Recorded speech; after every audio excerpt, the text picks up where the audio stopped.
안녕하세요. 만나서 반갑습니다. 이번 강의는 기본 강의로서 생물학 개론으로 수업을 할 것입니다. 개론은 총 6권으로 나와 있고 1권은 세포학이고 2권은 분자생물학, 3권은 유전, 진화, 그리고 분류, 미생물학, 4권은 동물학, 그리고 동물생리학, 5권은 면역학과 발생학, 6권이 식물학, 생태학으로 읽었습니다. 1, 2, 3권은 1, 2월 달에 하고 3, 4월 달에는 4, 5, 6권을 하도록 하겠습니다. 조금 있다가 지금 서로 좀 대화가 안 돼가지고 준비가 안 됐었는데 이 필기할 수 있도록 그림 파일들을 나눠줄 것입니다. 그래서 그 노트를 따로 필기할 때는 그 파일에다 하시면 편할 것 같아요. 먼저 우리가 공부하는 생물학은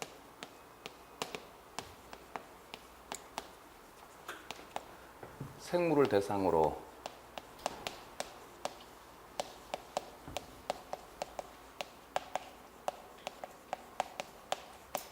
생명 현상을 연구하는 학문이 생물학입니다. 그래서 생물학은 기본적인 대전제가 생물로 정해져 있습니다. 그렇기 때문에 생물학 교재라고 하는 타이틀 그 자체에서 이미 우리는 생체 조건이 기본 전제이다라고 하는 것은 기본적으로 전제가 된 것이다. 생체 밖의 조건이 기본 전제가 아니라 생체 내의 조건이 기본 전제가 되게 된다. 생물이라고 하는 것은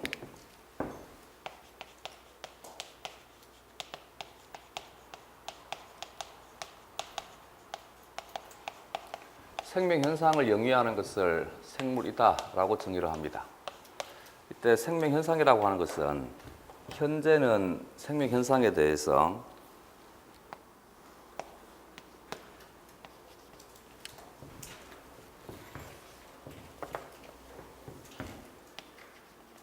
대사에 대한 기능을 수행할 수 있고, 두 번째 유전에 대한 기능을 수행을 할 수 있고, 세 번째 진화에 대한 기능을 수행할 수 있는 체제로서 체계화되어 있는 어떤 체제를 우리는 생물이라 하자라고 정의를 했습니다. 그러면 이 대사나 유전이나 진화에 대한 개념은 시간적인 감각에 대한 이해로서 이들 대사, 유전, 진화는 바라보면 됩니다.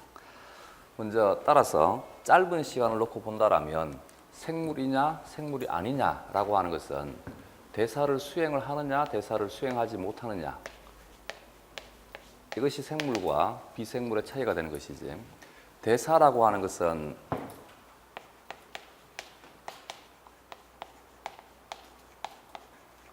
생체 내에서 일어나는 화학 반응을 대사라 합니다.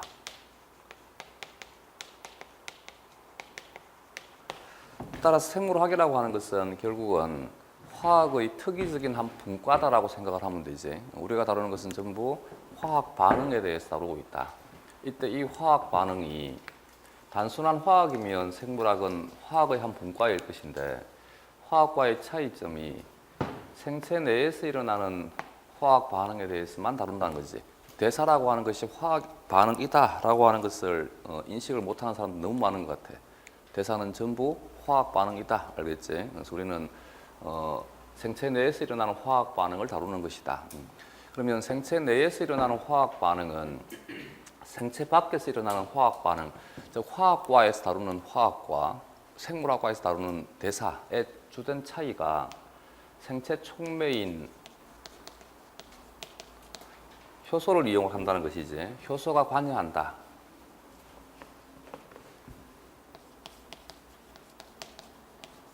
따라서 생물이냐 생물이 아니냐라고 하는 것은 효소가 체계화되어 있느냐 아니냐, 그 차이밖에 없는 거지. 효소를 이용을 할 것이냐 효소를 이용하지 않을 것이냐가 생물이냐 생물이 아니냐가 되는 거야. 이해가 되겠어? 효소라고 하는 것은 생체 촉매를 효소로 하는 것이지, 촉매는 정촉매가 있고 부촉매가 있습니다.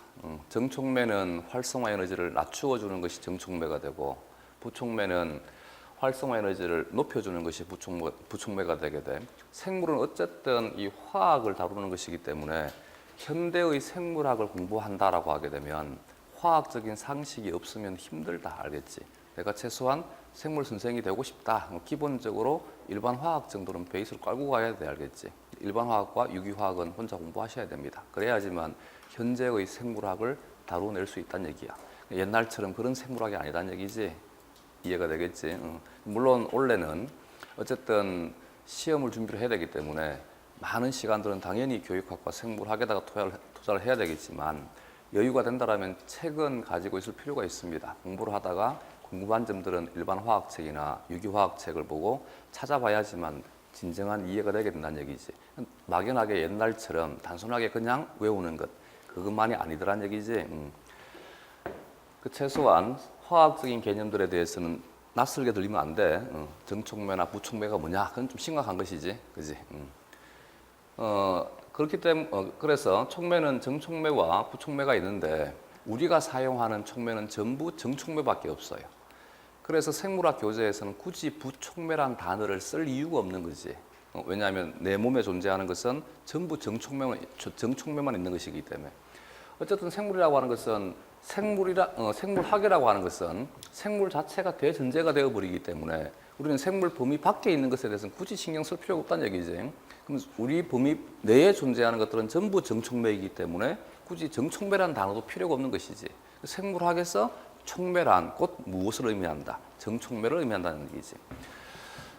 촉매라고 하는 것은 활성화 에너지를 감소시키기 때문에 반응 속도에 개입이 되게 돼. 평형에는 개입을 할 수가 없는 것입니다. 그지? 이 정도는 기본적인 상식이겠지. 그래서 촉매가 반응 속도를 빠르게 만들어준다.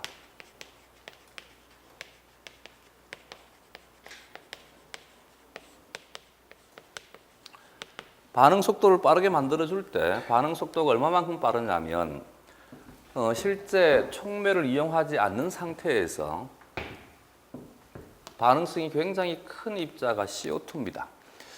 CO2의 경우에는 다른 기체들에 비해 가지고 얘는 물에 용해가 되게 되면 물에 용해가 된 상태보다 물과 반응을 한 상태로 더 많이 존재한다. 이 얘기를 한번 들어본 적이 있겠지. 물이 CO2와 반응을 하게 되면 CO2가 물과 반응을 하게 되면 탄산이 되게 돼.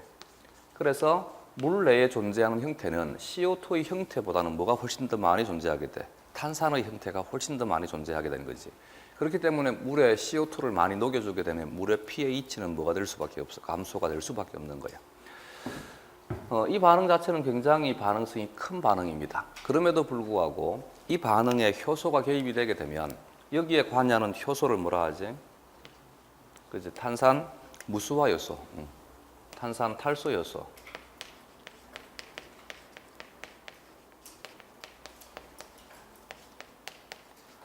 무수는 일본식 한자고 탈수는 한국식 한자입니다. 그래서 우리는 탈수라 하는데 일본 애들은 무수라 그래. 예전에 생물학은 우리나라의 과목이 아니라 외국의 학문인 거지. 이 외국의 학문이 일본을 거쳐가지고 상륙을 하게 돼. 예전에 일제시대 때 일본에서 유학을 했던 사람들이 생물학을 배우고 이것을 한국에 가져와가지고 펴기 시작을 하고 한동안 초창기에 광복이 되고 난 다음에도 한동안 계속 일본에서 공부했던 사람들이 계속 끌어왔기 때문에 지들이 배운 개념을 그대로 필터링 없이 그냥 한글로 음만 적어가지고 개념을 만들어준 거지.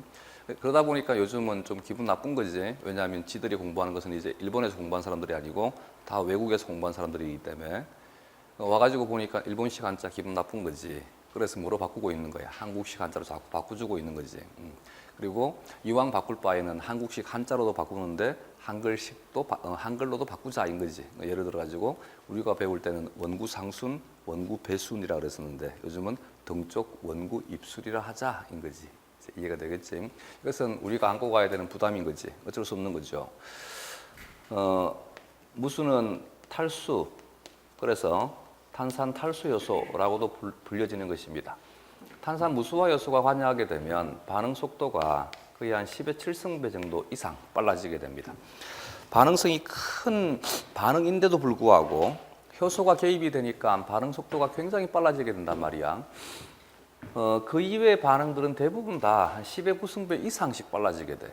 그러면 10의 9승배 정도가 빠르다. 이게 생물인 거지. 즉 생물과 비생물에서의 차이점은 바로 속도에 대한 차이. 비생물은 너무나 느리게 반응이 일어나는 것인데 생물은 너무나 빠르게 반응이 일어난다. 빠르다, 느리다 이 차이밖에 없다는 얘기지. 10의 구성에 대해서 1이라고 하는 숫자는 큰 의미를 가지지 못하는 숫자이지. 요 정도는 이해할 수 있겠어? 내가 친구를 만났단 말이지. 친구를 만나가지고 얘기를 하는데 계속 의미 없는 말만 계속 해줘. 그럼 다음날 내가 친구한테 전화하면 친구는 전화기에 바로 꺼버리겠지, 그지? 내 말이 이해가 됐어? 그래서 우리가 하고 있는 것은 더더군다나 학문 활동인데 학문 활동에서 의미 없는 말들은 할 이유가 없는 거지. 생물을 조금 이제 알아가기 시작을 하게 되면 많은 여러 가지 의문들을 가진단 말이지. 이 의문들을 가지면서 질문을 할 때 자기가 알고 있다에 대해서 너무 중요하게 생각을 하더라고. 그럼 누구나 가지고 있는 선비가 되게 돼. 이제 고등학교 때 이 질풍노도의 시기를 거친단 말이지. 근데 요즘은 질풍노도의 시기가 뭔지를 모르는 세대인 것 같아요. 그 시기에 학원 가야 되니까. 그지? 그냥 학원 다니고 학교 다니고 그러다 보니까 이미 성인이 돼버린 것이지. 자기는 어떻게 한번 반항 한번 해보지도 못한 상태에서 와버렸기 때문에 굉장히 한국의 젊은이들이 불안정한 상태인 거지. 너무 내가 볼 땐 그런 것 같아. 너무 불안정한 상태. 자아가 제대로 형성되지 못한 상태. 그러다 보니까 왔다 갔다 하는 거지. 자기 자신에 대한 어떤 주체에 대한 혹은 자기 자신에 대한 어떤 정체성에 대한 혹은 내가 성인이다라고 하는 것에 대한 어떤 그런 생각이 별로 없는 거지. 돌이켜보게 되면 미안한 얘기인데 그게 삶에도 영향을 줄 뿐더러 공부하는 것도 상당히 많은 영향을 주고 있다는 거지. 어쨌든 이제 성인이다라고 하는 것은 자아에 대한 것이 인식이 되는 존재가 되는 거지. 나라고 하는 틀이 이제 형성이 되어 있는 거죠. 근데 문제는 그 나라고 하는 틀이 형성되는 과정 속에서 많이 부딪혀야 되거든. 그러다 부딪히다 보니까 뭐가 될 수밖에 없어. 질풍노도의 시기가 될 수밖에 없는 것이지. 근데 우리는 부딪힐 수 있는 여유를 안 준 거지, 엄마 아빠가. 그냥 짜여진 틀 속에서 지금 내 딸이 이제 2학년 올라가고 막내가 이제 6살이고 첫째가 6학년인데 이제 2학년 올라가면 9살이잖아. 원래 9살인데 이 9살짜리 딸내미가 일과가 아침에 8시에 일어나가지고 저녁 8시에 끝나는 거지 이게. 근데 꼭 이렇게까지 해야 되냐라고 하니까 안 할 수가 없는 거지. 왜냐하면 놀이터에 애들이 없어요. 친구들이 다 몇 시부터 몇 시까지는 학원 가 있고 몇 시부터 몇 시까지는 피아노 학원 가 있고 몇 시부터 몇 시까지는 또 어디 가 있는 어느 학원 가 있는 거지. 그러니까 학원을 가야지만 친구들이 있는 거지. 그리고 요즘은 또 그 영어에 대한 것은 기본적으로 해야 되는 것이기 때문에 그래서 둘째하고 막내는 영어 유치원을 보냈었어요. 그러다 보니까 얘는 학교를 두 곳을 다니는 거지. 오전에는 한국어 학교를 다니는 거고 한국어 학교가 끝나게 되면 영어 학교를 다니는 거지. 거기는 또 거기대로 또 그 프로그램이 있더라고. 그래야지만 영어에 대한 감을 잃어버리지 않으니까 너무 어떻게 보면 참 불쌍한 삶인 것 같긴 한데 그게 현재의 어떤 한국에는 현주소인 거죠. 그렇게 성장을 해가지고 성인이 되다 보니까 정상적인 과정을 통해 가지고 자아가 형성이 되지 못한 상태가 돼버린 거지. 근데 내 막내딸이 6살인데 얘가 5살, 4살 때부터 이미 일어나게 되면 자기 혼자 컴퓨터를 켜고 지가 보고 싶은 영화라든지 혹은 뭐 음악이라든지 아니면 할 수 있는 게임들을 지가 알아서 다 한다는 거지. 그러니까 뇌에 대한 발달 속도는 예전과는 너무나 비교가 되지 않을 만큼 빠르다는 얘기지. 지금 가지고 있는 이 두뇌에 대한 어떤 능력은 너무 뛰어난데 근데 이 두뇌를 컨트롤할 수 있는 어떤 과정들은 겪어오지 않았다는 얘기지. 그러다 보니까 내가 가지고 있는 전체적인 것들은 용량은 너무 뛰어나고 능력은 너무 뛰어난데 컨트롤러가 너무 지금 미약한 상태가 되다 보니까 여기에서 갭이 너무 많이 형성이 되어버린 거지. 살아가는 것도 마찬가지고 공부하는 것도 마찬가지고 이와 같은 부조화 때문에 많이 힘들어하는 그리고 많이 힘든 그지 않아? 그게 현재의 어떤 젊은이들의 현주소인 것 같아요. 그러다 보니까 어쨌든 자아는 형성이 되어 있다는 얘기야. 자아가 형성이 되게 되면 특징이 뭐냐 그러면 이제 자아가 형성이 되었다는 얘기는 내 것과 내 것이 아닌 것을 구분하기 시작을 해. 내 것과 내 것이 아닌 것을 구분하기 시작하면서 내 것에 대한 애착이 너무 강해지기 시작하는 것이지. 내 것에 대한 애착이 너무 강해지는데 이게 그냥 단순하게 어떤 물건에 대한 내 것이 아니라 모든 것에 대해서 생각도 내 것에 대해서 애착이 심해지는 거지. 친구하고 대화를 할 때 재밌는 얘기를 하나 해주면 커피숍에 가가지고 내가 커피를 마시고 있는데 옆에 젊은이들이 얘기를 한단 말이지. 나는 그 대화가 이해가 안 되는 거지. 근데 그들은 그냥 막 박수치고 울고 웃고 막 난리가 난 거지. 들어보게 되면 전혀 대화가 안 될 것 같은데. 앞에 있는 애는 지 얘기하고 앉았고 얘는 또 얘 얘기하고 있는데 전혀 뭐 주제도 같이 일치하지도 않고 서로 호응해 줄 만한 얘기도 전혀 없는 것 같은데 자연스럽게 대화가 지금 되고 있는데 그게 이해가 안 되는 것이지. 그러니까 앞에 사람이 얘기를 하게 되면 대화가 아니라 그냥 라디오를 틀어놓은 거지. 그냥 얘기를 하고 있고 자기는 그동안에 다음에 내가 무슨 얘기를 할 것인지를 생각을 하고 있고 타이밍을 보고 있는 거지. 친구가 잠깐 물 마실 때 말을 끊으면 바로 대받아쳐가지고 얘기를 하는데 그때는 또 내 얘기를 하는 거지. 그렇지 않아? 타이밍 놓친 친구는 어쩔 수 없이 이제 액션을 취해줘야 되고. 그러냐고. 그지? 그게 다른 사람에 대한 얘기를 들어줄 수 있는 마음의 여유가 안 생겨버린 거지. 원래 이 질풍노도의식에 서로 부딪혀가지고 서로 깎아나가고 서로 대화하는 방법을 배우는 건데 우리는 그 과정이 다 무시가 된 상태에서 내가 자아가 형성이 되어버리니까 그냥 내 것만 존재하고 남의 것은 존재하지 않는다는 얘기지. 남의 것을 받아들일 수 있는 어떤 준비가 안 되어 있는 상태. 근데 학문활동이라고 하는 것은 내 것을 펴는 것이 아니라 먼저 해야 되는 것은 남의 것을 받아들여야 된다는 거죠. 남의 것을. 근데 이 남의 것을 받아들이는 연습을 하지를 않았기 때문에 어떻게 받아들여야 될지를 모르고 있는 거지. 그러다 보니까 내 것을 자꾸 펴려고 하는 얘기지. 근데 우리는 지금 내 것을 펴는 위치가 아니란 얘기지. 이해가 되겠죠? 뭔가를 공부를 할 때 내 생각이 어떻다가 먼저 떠올라 버리는 거지. 나는 지금 이 현상에 대한 것을 이렇게 생각한다가 먼저 떠올라 버리기 때문에 다른 사람에 대한 생각을 받아줄 수 있는 여유가 안 생겨버리는 거지. 예를 들어가지고 여기 이 반응 자체가 일이라고 하는 것이 있다 하는 것은 반응은 일어난다인 거지. 근데 반응이 일어나는데 이 반응이 일어나는 것에 대해서 책을 보니까 반응이 일어나지 않는다고 표기가 되어 있다는 얘기지. 이때 두 부류의 사람이 있는 거죠. 한 부류의 사람은 반응이 일어나지 않는다라고 하는 것은 어떤 의미가 있는가 보다. 나도 이 그룹에 속했으니까 나는 앞으로 반응이 이럴 경우에는 반응이 일어나지 않는다라고 해야 되겠다는 사람이 있는 반면 한 사람은 왜 반응이 일어나지 않냐라고 하는 어떤 반감을 먼저 표출하는 거지. 내 생각은 일어난다고 난 배웠는데 왜 니는 안 일어나인 거지. 굉장히 공격적인 성향이 이제 막 들어가기 시작한 거지. 이 공격적인 성향은 언제 들어가야 돼? 중학교 때, 고등학교 때. 그리고 서로 부딪혀가지고 깎아야 되는데 이걸 한 번도 누군가 깎아준 적이 없기 때문에 이제 와서 막 공격적인 성향을 드러내기 시작하는 거지. 나는 일어난다 하고 싶은데 너는 왜 일어나지 않는다고 하느냐는 거지. 그게 학습 능력을 엄청나게 저하시키는 거야. 그래서 고등학생들보다 대학생들이 공부하는 것이 훨씬 더 힘든 거지. 이게 컨트롤이 안 되기 때문에. 대학에서 뭔가를 공부한다라고 하는 것은 자기의 어떤 감정을 통제할 수 있을 때 이루어질 수 있는 것입니다. 근데 자기의 감정을 통제할 수 있는 연습을 안 해봤기 때문에 그게 힘든 거지. 그래서 힘들지만 이 부분이 극복이 되지 않게 되면 근데 문제는 뭐냐 그러면 아까 얘기했잖아. 두 부류가 있다고. 자기가 의식하지 않는 상태에서 이미 그냥 자연스럽게 체득이 된 사람이 있는 거지. 집안의 어떤 환경이라든지 혹은 부모에 의한 제대로 된 교육에 의해 가지고. 이해가 돼? 우리는 경쟁률이 너무 높기 때문에 이 중에서 누군가는 그 길을 가고 있다는 얘기지. 그게 중요한 거지. 그래서 우리도 바뀌지 않게 되면 그들을 따라잡기는 힘들어지게 되는 것이지. 그죠?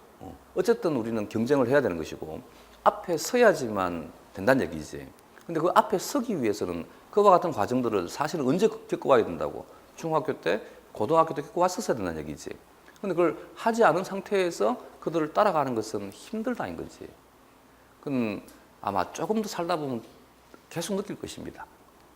그래서 앞으로 삶을 살아갈 때 한국은 어쨌든 경쟁의 사회인 것이기 때문에 앞에 나아가는 사람들에 대한 습성에 대한 것이라든지 그들에 대한 형태라든지 습관이라든지 그것들은 내가 참고를 하고 그래야지만 그들을 이겨낼 수 있는 거지. 물론 뭐 삶이 꼭 투쟁을 하고 이겨야만 되는 것은 아닌데 이왕 시작을 했으니까 앞서 나가는 것이 좋지 않을까 할 것이지. 같은 시간을 투자한다라면 이해가 되죠. 이렇게 얘는 너무 큰 수치이고 얘는 너무 작은 수치이기 때문에 얘는 의미가 없다인 거지. 의미가 없다 이기 때문에 우리는 얘는 반응이 일어난다라고 표현을 해주는 것이고 얘는 반응이 일어나지 않는다라고 표현한다는 얘기지. 생물학과를 졸업했는데도 불구하고 생체 내에서 일어나는 일에 대한 어떤 주체에 대한 것을 잘 이해를 못하는 것 같아. 그러면 생물학에서 다룰 때 어떤 반응이 일어난다 라고 하는 표현은 어떤 의미를 얘는 무엇에 대한 표현인 것 같아? 그렇지, 효소가 있다에 대한 표현인 거지. 효소가 존재하면 반응은 일어난다라고 표현한단 말이지.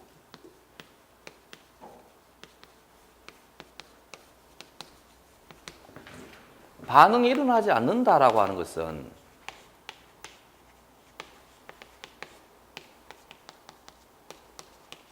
이것은 무엇에 대한 표현이겠어? 효소가 없다에 대한 표현이겠지, 그지?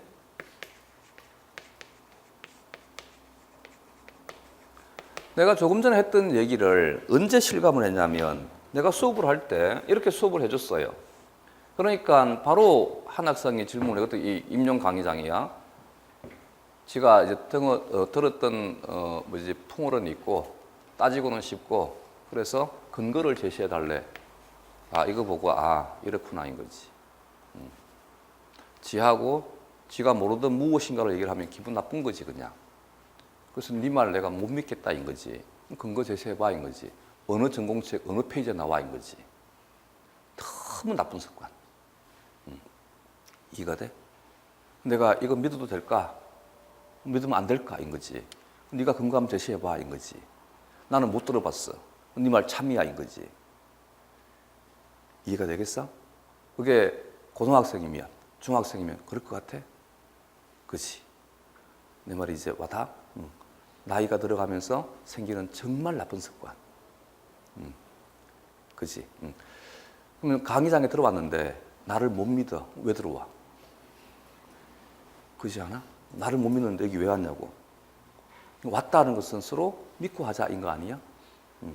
그리고 생물학 책이 우리가 보는 것은 전공책인데 전공책에서 이걸 이렇게 애들 초등학생 가르치겠어? 그렇지? 이거 타에 서술되어 있는 거야. 그걸 보고 내가 알려주는 것인데 실제는 이 얘기를 어디서 배워야 되는 거야? 고등학교 때, 중학교 때 배웠어야 되는 거지. 근데 가르친 놈들이 이걸 모르는데 어떻게 가르쳐? 그래서 우리는 건너받는 거야. 대학에서 글을 쓰는 사람은 이미 알고 있다는 전제하에 쓰고 있는 거야. 그래서 이 문장 그대로 표현 안 돼 있어. 책을 보면 이게 장황하게 풀어가지고 쭉 써 있는 것이지. 그걸 내가 요약을 한 것이지. 이 얘기 가가지고 생화학자한테 한번 물어봐봐. 사실인지 아닌지. 이해가 돼?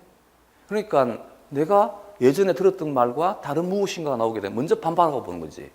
네 말 참이야 인 거지. 어디에 근거가 있어? 어느 책에 있어 인 거지. 그럴 거면 수업은 안 듣는 것이 편합니다. 이해가 돼? 가장 기본적인 사실. 나중에 학교 가시거든. 제발 좀 전수해라 알겠지. 이게 생물이야. 생물은 효소가 있느냐, 효소가 없느냐인 거지. 그래서 효소가 있을 때 반응이 일어난다가 되는 것이고 이때 반응이 일어난다는 말은 무엇이 생략되어 있는 거야. 의미 있는 수준에서 반응이 일어난다인 것이고 얘는 의미 있는 수준에서의 반응은 일어나지 않는다인 것이지. 실제 전무냐 이것도 내가 질문 너무 많이 받았는 것 같아. 반응이 일어나지 않는다 그러니까 진짜 전무냐? 이건 말이 안 되는 거지. 이건 생물학 할 애가 아닌 거지. 이해가 되겠어? 그거부터 바꾸어. 우리는 지금 생물학을 하고 있다는 얘기지. 화학을 하는 것도 아니고 물리를 하는 것도 아니고 그 습성을 바꾸지 않는 한 절대 생물을 못 하는 것이지. 이해가 돼?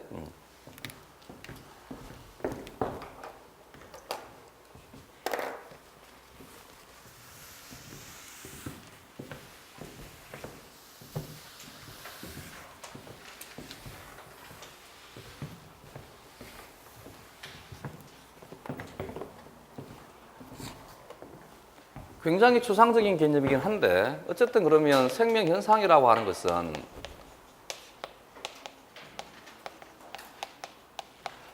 어떤 행위에 대한 거란 얘기지, 일에 대한 거란 얘기야. 그럼 어떤 일을 행한다라고 하게 되면 일을 행하는 주체가 존재해야 될 거 아니야. 그럼 생명 현상에 대한 일을 행하는 주체, 이 주체는 곧 무엇이다가 되겠어? 그렇지? 효소인 거지, 효소.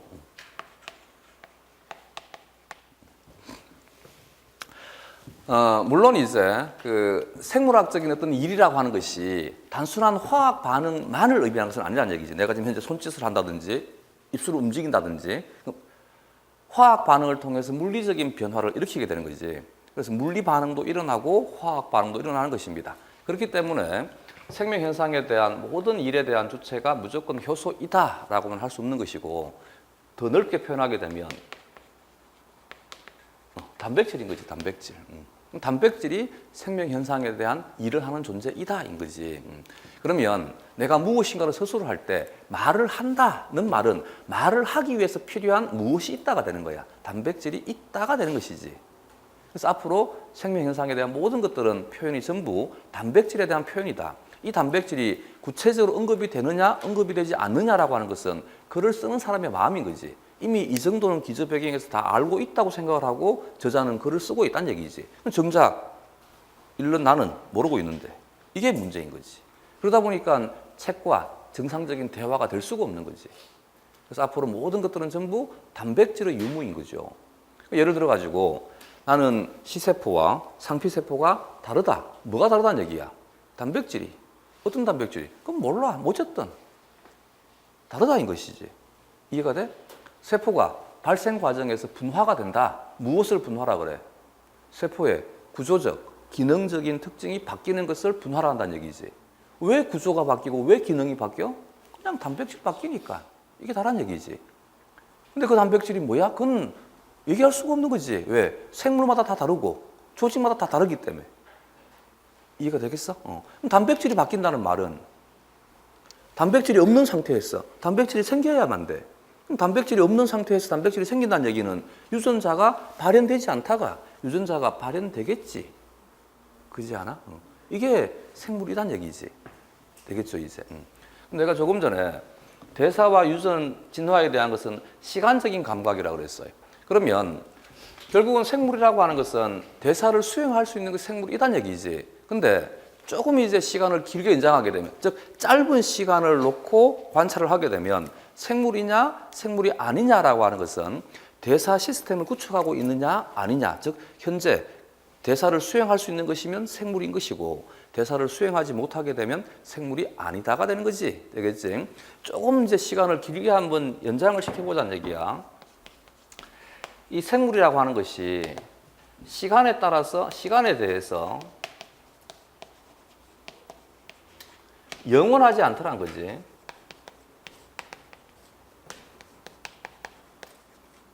그죠?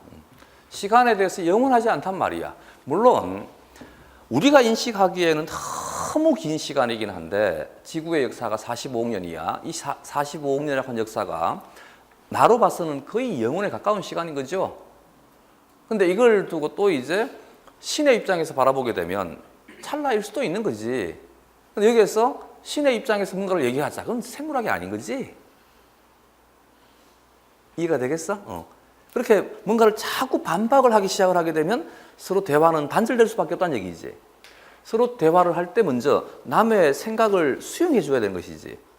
생물학을 하는 사람들이 어떤 생각을 할 것이냐가 중요한 것이지.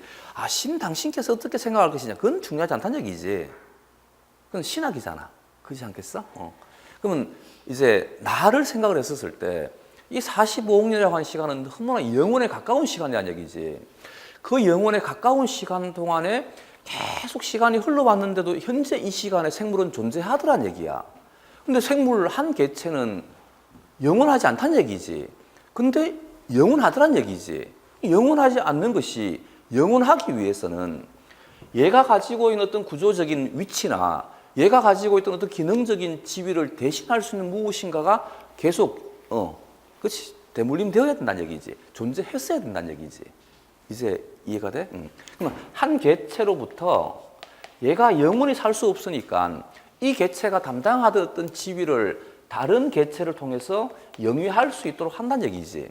그래서 한 개체로부터 다른 한 개체가 생성되기까지 과정을 우리는 생식이라 하잖아. 생식. 그지? 생식 활동을 통해서 나를 대신할 수 있는 무엇인가를 만들어낸단 말이지. 그러면 생식이 가지는 의의가 뭔 줄 알겠지? 나는 곧 죽는다는 얘기지. 그러니까 나를 대신할 수 있는 나와 똑같은 개체를 만들어내야지만 생물은 존속될 수 있다가 되는 거야. 이때 나를 대신할 수 있는 무엇인가를 만들 때는 나와 똑같은 것을 만들어줘야 될 거 아니야. 여기에서 나와 똑같은 것을 만든다 해서 내 마누라와 내가 내 아들을 만들었단 말이지. 근데 나와 똑같은 것을 만들기 위해 가지고 나는 오른팔을 잘라가지고 주고 마누라는 왼팔을 잘라가지고 조립을 하고 그건 아니잖아.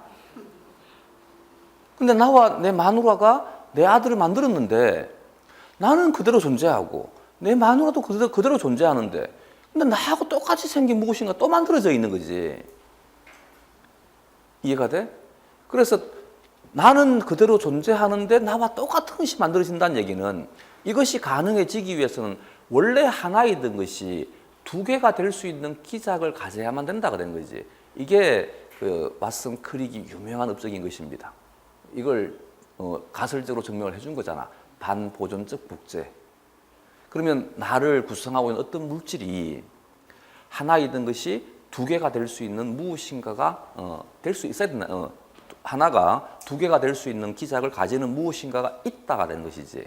그게 현재는 생물에서는 무엇이 담당한다? DNA만 가능하더라는 얘기지. DNA가 하나이던 것이 두 개가 될 수 있는 복제가 가능하더라. 복제가 되어야지만 이 현상이 가능해지게 되는 것이지. 그래서 우리는 이 DNA를 뭐라고 얘기를 하는 거야? 정보를 담고 있다라고 얘기를 하는 것이지.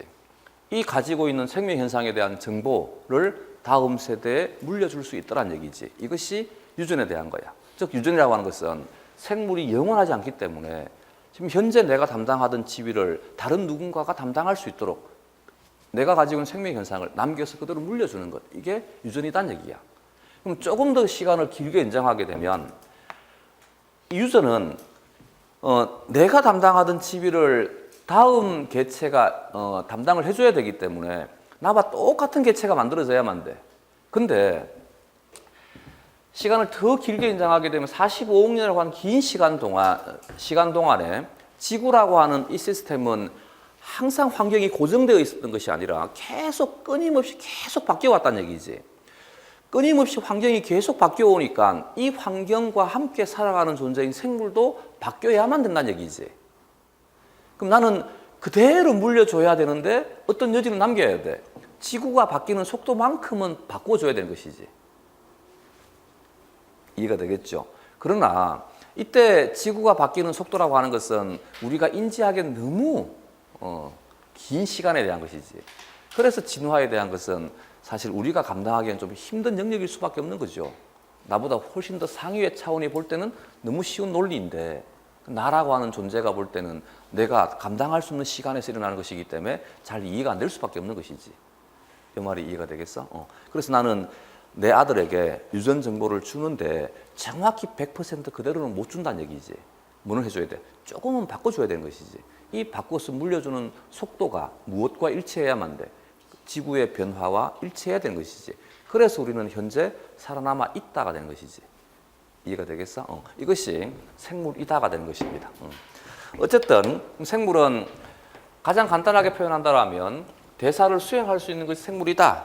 그러면 예를 들어서 내가 어떤 물 주머니를 만들고 이 물 속에다가 단순하게 효소만 섞어주면 생물이냐? 그건 아니더란 얘기지.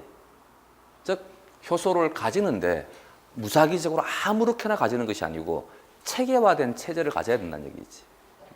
이해가 되겠어? 생물은 이런 현상을 가지는 체계를 가지는 체제일 때 얘를 생물이라 하자.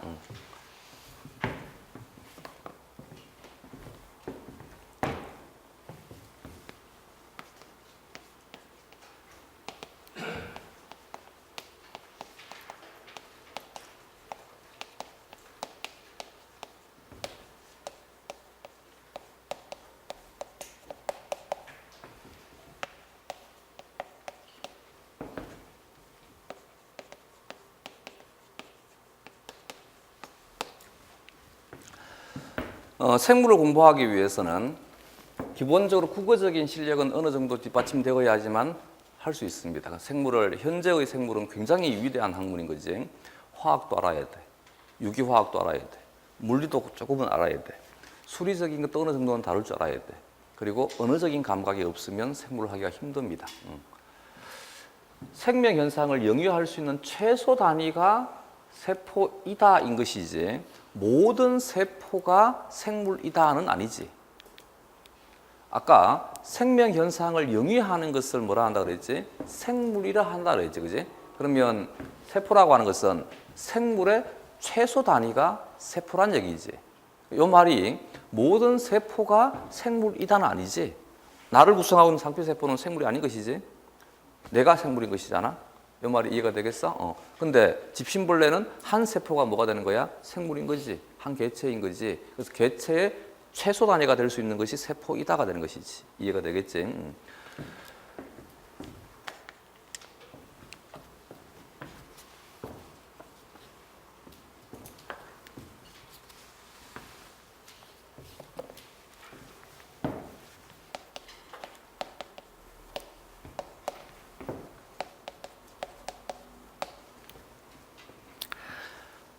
이와 같은 세포가 하나의 생물일 수도 있는데 하나의 개체가 하나의 생물이 여러 세포들로 구성되는 것들도 있더란 얘기지. 이럴 때 세포가 모여가지고 똑같은 동일한 세포로부터 하나의 조직이라고 하는 시스템이 만들어지게 돼.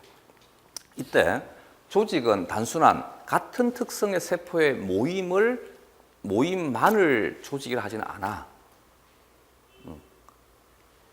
조직이 되기 위해서는 어떤 특징을 가져야만 돼?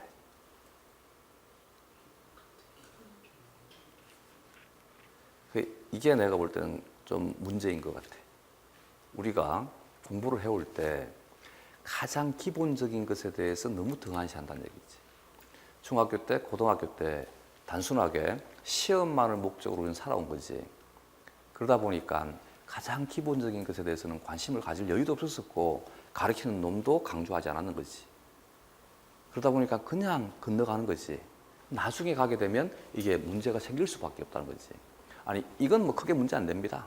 그러나 이와 같은 습관이 내 몸에 다 배어있기 때문에 다른 어디에 쓴가는 드러나게 된다는 얘기지. 지금부터 이걸 바꾸고 알겠지. 그래서 좀 가장 기본적인 것이 탄탄해야지만 그 다음에 나중에 오해가 안 생길 거 아니야. 조직이라고 하는 것은 단순하게 같은 세포의 모임이 아니라 원자와 분자의 논리와 같은 논리야. 분자가 단순한 원자의 모임만을 분자라는 것은 아니잖아. 원자가 모여가지고 분자가 되게 되면 원자 개개의 기능 그대로 산술적인 합이 분자의 기능이 아니고 분자가 됨으로 인해 가지고 새로운 기능을 발휘할 수 있더라가 되는 것이지. 이해가 되겠어? 무슨 말인지? 원자 각각에 대한 H와 O가 만나니까 H가 가지는 기능과 O가 가지는 기능만 물이 가지는 것이 아니고 물이 됨으로 인해 가지고 새로운 기능을 가질 수 있다는 얘기지.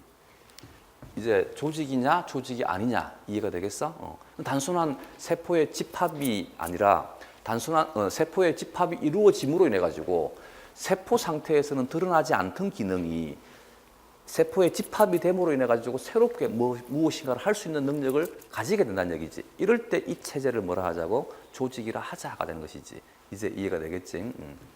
이 조직이 식물과 동물에서는 다음 시스템에 대한 것이 조금 차이가 있습니다. 식물의 경우에는 조직들이 모여가지고 조직계를 형성하게 되는 것이지. 이 조직계가 모여서 기관이 형성이 되게 되면 기관들이 모여서 개체가 되게 됩니다. 이것이 식물에서의 체제가 되게 돼. 반면 동물의 경우에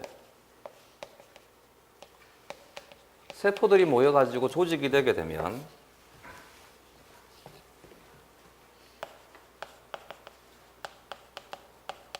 동물은 시도를 하려고 했었습니다. 이 조직계라고 하는 단어를.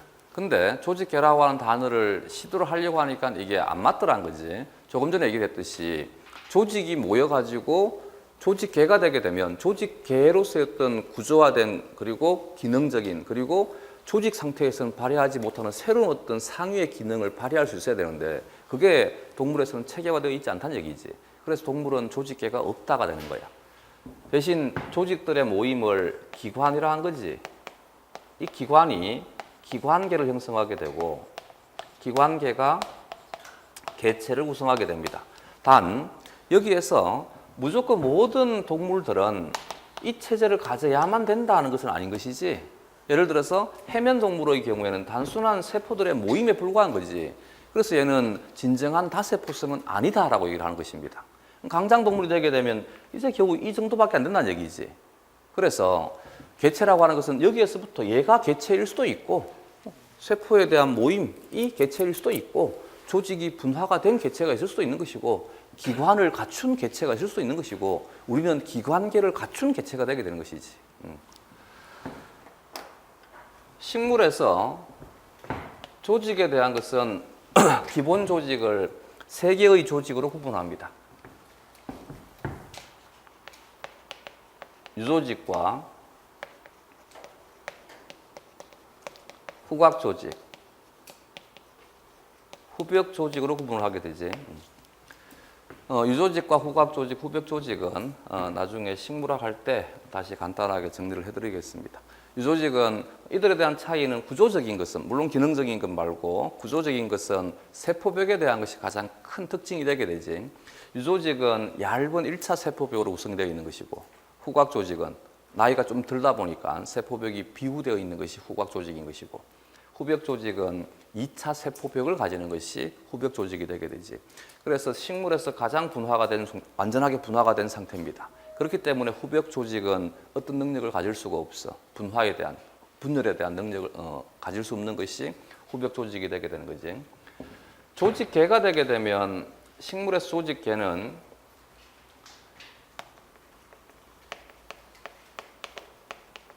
표피 조직계, 기본 조직계, 그리고 관다발, 유관속 조직계 3대 조직계로 분류를 합니다. 기관이 되게 되면 기관은 잎, 줄기, 뿌리로 구성이 되게 되지.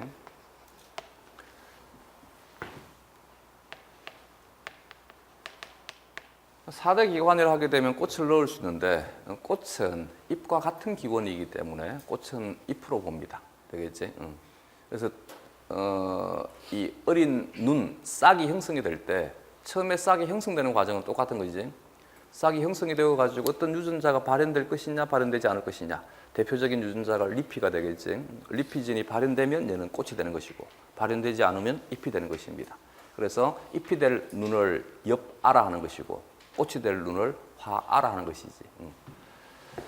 그래서 현재 이 꽃에 대한 것은 아마도 진화가 될 때 잎으로부터 진화가 되었다라고 생각을 하는 것입니다. 꽃이 바뀌면 뭐가 되는 거예요? 열매가 되는 것이지. 그지? 동물에서의 조직은 4대 조직으로 구분하게 되는 거지. 식물은 에피더미스를 표피로 주로 번역을 하는데 동물에서는 에피더미스를 상피로 번역을 주로 하지. 그지?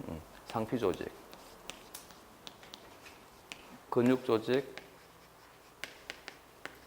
결합 조직, 신경 조직.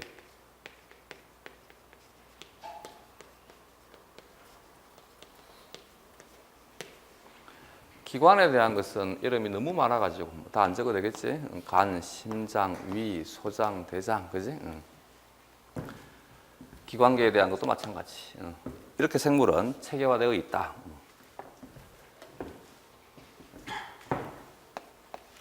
세포는 식물이든 동물이든 이들은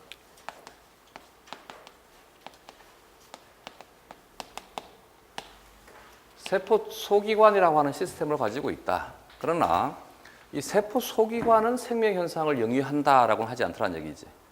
생명 현상을 영위할 수 있는 최소 단위는 세포이다. 세포 내 하나의 구조로서 얘는 생명 현상의 일부만 담당하게 되는 것이지. 그래서 세포 소기관 하나가 어떤 독립된 생물에 쓰던 체제는 될 수가 없는 것이죠.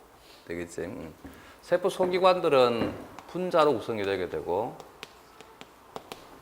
분자는 원자로 구성이 되는데 원자에 대한 것은 기능적인 존재로서는 인식하지 않는 것이기 때문에 우리는 다루지 않는 것입니다. 그래서 우리는 분자부터 다루게 되는 것이고 이것을 그림으로 간단하게 표현을 해준 것입니다.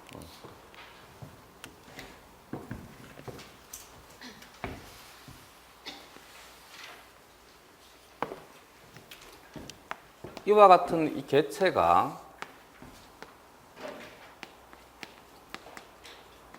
보다 더 상위의 시스템을 구축을 하게 되면 개체군이 되게 됩니다. 개체군. 개체군은 같은 시간, 같은 장소에 모여 있는 동일한 특성을 가지는 개체의 물이 다르게 표현하게 되면 현재 생식이 가능한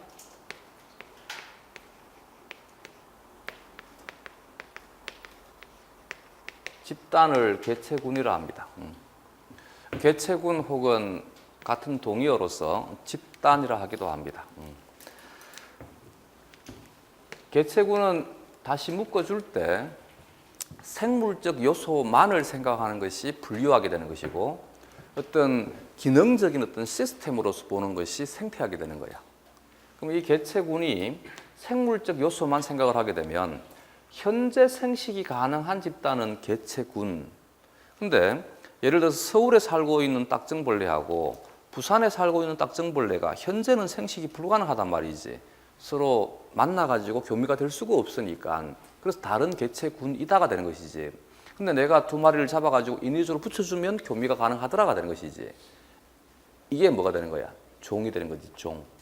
종과 개체군에 대한 차이, 알겠지? 개체군은 현재 생식 활동이 활발하게 일어날 수 있는 집단 테두리가 개체군이면 잠재적인 생식에 대한 능력을 가지고 있는 바운더리를 넓혀주게 되면 뭐가 된다고? 종이 되게 된다는 얘기지. 그래서 종은 현재 또는 잠재적으로 생식이 가능한 집단이라고 표현해 주는 거지. 이때 잠재적은 어디까지를 포함해 주게 돼? 어디까지를 허용해 주는 거야? 종은 현재 또는 잠재적으로 생식이 가능한 집단에서 잠재적이다. 어디까지를 허용한다? 지리적인 격리 때문에 생식이 되지 못하는 것을 포함해 주는 것입니다. 이해가 되겠어? 근데 종만 하더라도 학자들마다 바라보는 견해가 너무 다른 거지. 그렇기 때문에 종 이상이 되게 되면 이것은 무엇을 속이라 하자는 얘기할 수 없습니다. 이제 그나마 종은 현재 가장 기준으로 삼는 것이 마이어의 생물학적인 종의 개념이란 말이지. 생물학적인 종의 개념이 현재 또는 잠재적으로 생식이 가능한 집단이고 다른 종과는 다른 집단과는 생식적으로 격리가 되어 있는 것이 종의 바운더리가 되게 돼. 근데 전공이 진화학자인 사람은 종을 예를 종으로 봅니다. 전공이 유전학을 전공을 하고 자기가 분류학을 하게 되면 이 사람들은 종에 대한 것을 유전적으로 정의한다는 얘기지. 같은 진풀을 가지고 있는 것을 종이라 하자인 것이지. 근데 내가 전공이 형태학인데 분류학을 하게 되면 이 사람은 형태적인 것을 가지고 정의한다는 얘기지. 같은 형태를 가지고 있는 것을 같은 종이라 하자. 이게 형태학적 종이 되는 것이지. 내가 전공이 생태학이야. 그럼 생태학이 되게 되면 같은 생태적 지위를 가지고 있는 것이 하나의 종이다가 되게 되는 것이지. 이처럼 진화학적 종의 개념이든 생태학적 종의 개념이든 형태학적 종의 개념이든 유전학적 종의 개념이든 생물학적 종의 개념이든 이처럼 종에 대한 개념은 여러 가지가 있을 수밖에 없다는 얘기지. 그렇기 때문에 종이 뭐냐라고 하는 것은 상당히 힘든 어떤 작업 중에 하나가 될 수밖에 없다는 얘기지. 종에 대한 것도 서로 통일이 되지 않는데 그 이상에 대한 속은 무엇을 속이려 하자라는 자체가 책에 본 적이 없지. 할 수가 없으니까. 이해가 되겠어? 그냥 막연한 감인 거지, 이제부터는. 종이 모여있는 것을 뭐라 하자, 속이라 하자. 어디까지를 속이라 할까요? 그건 알 수 없다가 된 거지, 우리는. 그래서 이 속에 대한 바운더리는 그 분류군에 대한 전공자에게 맡겨주는 거예요. 그래서 이 분류군에 대한 전공자가 자기가 이 과에 있는 여러 종들을 보고 이 정도에서는 속을 나누어도 되겠다라고 생각하는 거지. 그럼 그 분류군 내에서 속에 대한 분류 기준이 나오는 거야. 이 분류 기준을 뭐라 하자가 되는 것이지. 이 말이 이제 이해가 되겠어? 그래서 이 속에 대한 것을 전체 생물에서 공통적으로 어디까지를 속이라 하자 할 수가 없는 거지. 각각의 분류군마다 속에 대한 기준은 다 다르다가 되는 것이지. 하물며 화는 마찬가지. 그 이상부터는 그냥 추상적인 개념에 불과한 거지. 근데 이 추상적이란 말을 물론 실제 분류학자들이 하게 되면 기분은 나쁜 거죠. 왜? 자기는 추상적이 아닌 것이지. 왜 자기는 추상적이 아니겠어? 지는 지 분류구만 하기 때문에 추상적일 수가 없는 거지. 지 분류구만 보면 추상적이 아닌데 전체 생물을 보면 너무 추상적인 것이지. 이 말이 이해가 되겠어? 과가 모이게 되면 목이 되는 것이고, 목이 모이게 되면 강이 되는 것이고, 강이 모이면 문이 되고, 문이 모이면 개가 되고, 요즘은 개의 상위에 역을 다루는 것이지. 영역. 영역이란 도메인을 영역으로 표기를 했는데 기본 분류계급 종속 과목 강문계가 외자이니까 그러면 도메인도 외자를 쓰자. 그래서 요즘은 역이라고 번역을 해주는 것입니다. 이것이 분류학이 된 거지. 그러다 보니까 분류학은 속은 하나의 시스템이 될 수가 없습니다. 그래서 분류학은 시스템을 다루는 것이 아닌 거지. 속이 지들끼리 어떤 구조적인 체계화가 되어 있는 것이 아니잖아. 그 구조적인 체계화 때문에 어떤 기능을 가지는 존재는 아니잖아. 이 말이 이해가 되겠지? 단순하게 생물적인 습성만을 가지고 그냥 생물적인 특성만을 가지고 그냥 그룹핑한 것이 종속, 과목, 강문계가 되는 것이지. 이해가 되겠지? 어떤 기능적인 하나의 어떤 시스템이 되는 것은 뭐라고? 생태학인 거지. 생태학. 개체군들의 모임을 뭐라 하는 거야? 군집이라는 거지. 군집과 속은 차이가 있는 거죠, 이제. 속은 단순한 생물적인 집단에 불과한 것이고, 모임에 불과한 것이고, 얘는 하나의 어떤 구조로서 기능을 발휘할 수 있어야 되는 것이지. 이해가 되겠지? 같은 장소에, 같은 시간에 모여있는 개체군들의 집합, 즉 생물적인 집합을 군집이라 한다라면, 근데 생물은 어떤 일을 할 때 생물 자체로서만 어떤 일을 하는 것이 아니라 환경과의 상호작용을 통해서 일을 해나가고 있다는 얘기야. 그러면 환경과 생물이 합쳐진 것도 하나의 시스템이 될 수 있다는 생각인 거죠. 이것을 생태계라는 거야.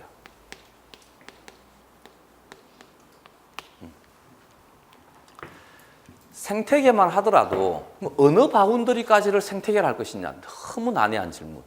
왜냐하면 나는 겨우 이 수준인데, 그렇지? 나는 겨우 이 수준인데 나보다 훨씬 상위의 시스템을 내가 완전하게 이해한다. 이 말이 안 되는 거지. 그래서 생태계 그러면 막연할 수밖에 없는 거지. 그래서 우리는 막연하게만 얘기하는 거지. 생태계는 생물 부분과 비생물 부분으로 구성되어 있다. 그게 끝인 거지, 그냥.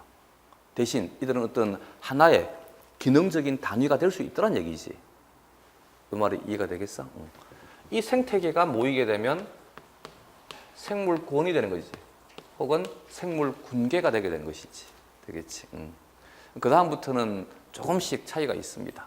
어떤 사람은 하나의 그 체제를 패치, 경관이라는 사람도 있고, 어떤 사람은 생물군계라고 하는 것도 있고, 생물권이라고 하는 단위를 쓰기도 하고, 근데 여기 이 부분부터는 서로 체계화시키기는 상당히 좀 힘들어지게 됩니다.